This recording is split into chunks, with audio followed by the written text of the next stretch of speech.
Good evening and thanks for joining us. An amazing story has emerged from the Boston bombings. It's the story of the young man who has had his Mercedes carjacked at gunpoint. The bombers holding him hostage, threatening him with death while they talked of going to New York City to stage another bombing. Until now, it's been reporting the suspects let him go, but in fact, he escaped. And now he's given a vivid account of his ordeal to the Boston Globe, including the split second that saved his life and probably others. Eric Sorensen reports on the new details of those final hours.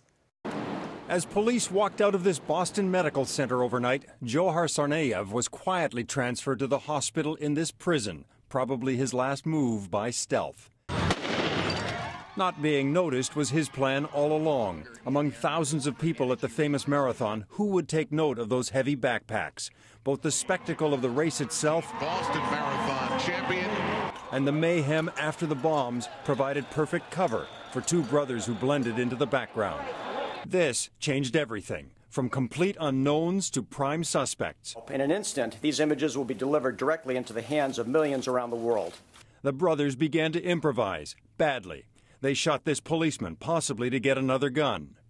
They hijacked this SUV, which could be tracked by satellite. They blabbed to the driver, "Did you hear about the Boston explosion? I did that."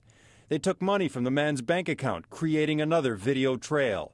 And when they stopped for gas in what might have been the turning point, they let the man get away. The driver describes his harrowing escape. "I did it very fast, using my left hand and right hand simultaneously to open the door, unfasten my seatbelt, jump out, and go." It was the beginning of the end. The driver called police, who began to close in. The brothers behind their stolen SUV were confronted. Moments later, Tamerlan Tsarnaev was dead.